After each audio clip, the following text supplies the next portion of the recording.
Hi everyone, and welcome to 5303 Technology and the Curriculum. I just wanted to welcome you to the course and do a really quick video to give you a very high-level overview of what you can expect throughout the term. And very quickly, first of all, I just want to give you a really quick rundown, really quick tour of the course environment, this learning management system called Canvas that we're going to use as our home base throughout the term.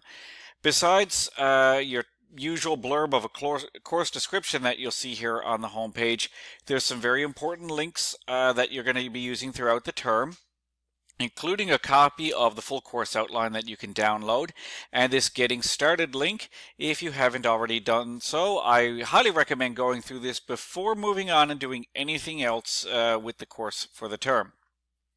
Also here on the course homepage, you're going to find the link to the 5303 Adobe Connect meeting room. You'll need this link at least once a week because we'll be meeting each Wednesday evening for the course. And there's also a link on here to the UOIT, MEDIT general meeting room for Adobe Connect.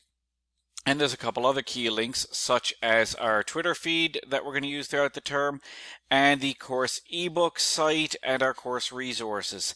I'll get into a little bit more about this course ebook site a little bit later on, and when I do an overview video for assignment 2, which is the ebook chapter that you're going to be creating. So really high level overview, what are we going to be looking at in the course this term? We're going to be talking about some major issues with educational technology, in particular, how they affect the curriculum. So we're going to be looking at what some of those leading edge technology tools are and what some of those current issues and initiatives are with educational technology. We're also going to be looking at what exactly do we mean by learning in general, because it's kind of hard for us to talk about how technology affects learning if we don't know what it is we're talking about, if we're not using common language for learning in general. So to give you some ideas, some of the assignments and some of the coursework that we're going to be looking at this term, well, let's have a look here at the assignments that we actually have on the roster for the term. Your first one is this Learning Theories template. We're going to be working on this one for the first 4 weeks or so of the course. You're going to have some key readings assigned to you each week and some follow-up activities to those key readings.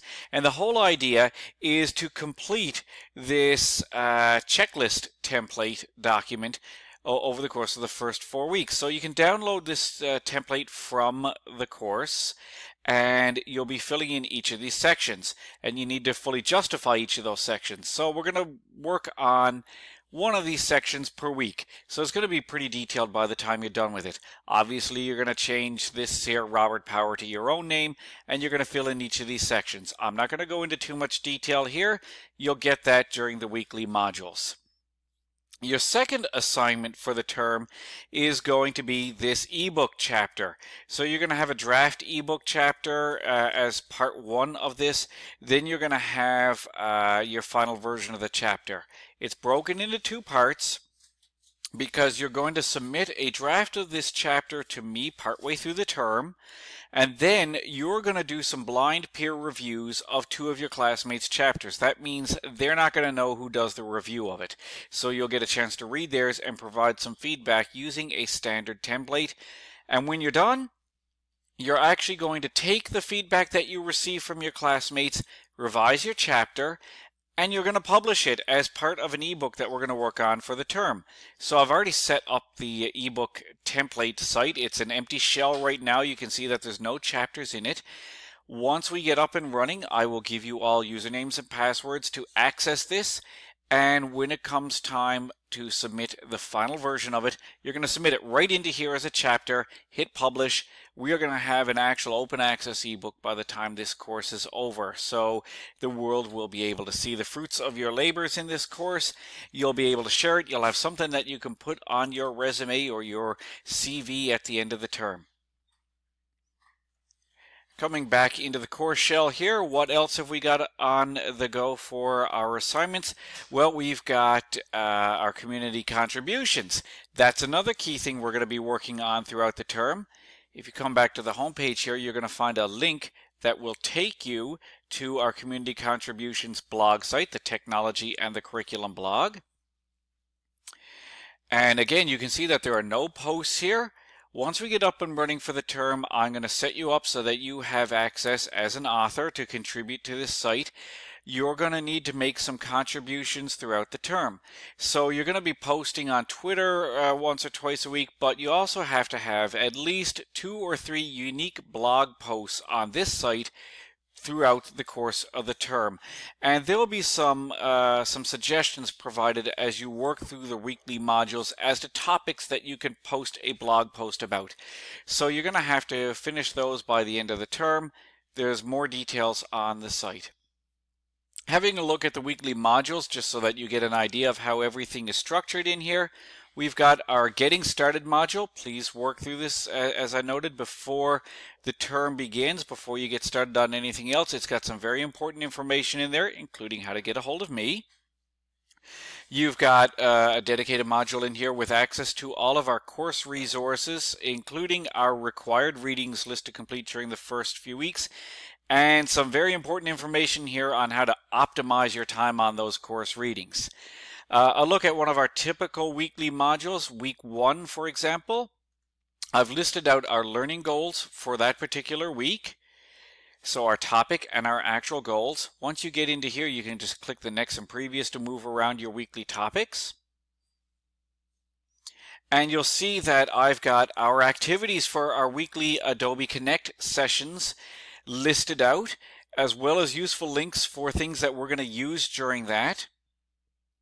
And if you click next, then we'll get into our asynchronous activities for the week. This is your homework. This is what you need to do after that Adobe Connect meeting. So you need to have this finished by the end of the following week. And any resources you're going to need are in here, any follow-up activities, links that you're going to need, and the required readings for the week. So it's all laid out for you here in Canvas week by week. We have a synchronous meeting in Adobe Connect on Wednesdays each week from 6 to 9 Eastern Time.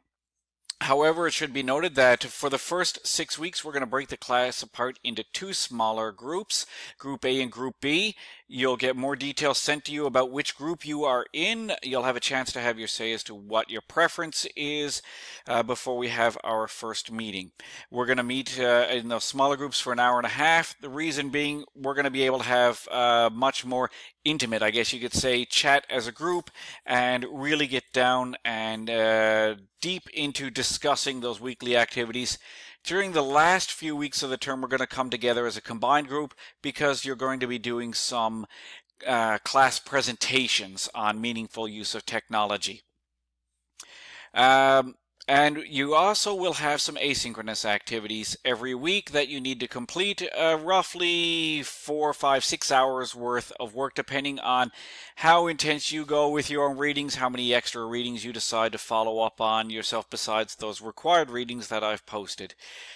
And that's about it for our overview of how the course is structured. The only other thing that I should note is that while there are typically synchronous activities, Adobe Connect sessions every week, you will not have one during the second week of the course. You will still meet with a small group of your peers at the same time slot, but you'll use the MEDIT general meeting room for that, and I have got some activities already laid out for you to complete. So if you go to the week 2 module, you will find those there. You've got your activity instructions for week 2. There are 4 activities listed. They are split apart into both synchronous and asynchronous activities, so you just meet at our usual time in the general meeting room with your classmates, break down into some smaller groups and work through the synchronous parts of the activities and then complete the asynchronous parts throughout the week. So other than that, welcome to the course. I look forward to meeting you in Adobe Connect and to working with you throughout the term.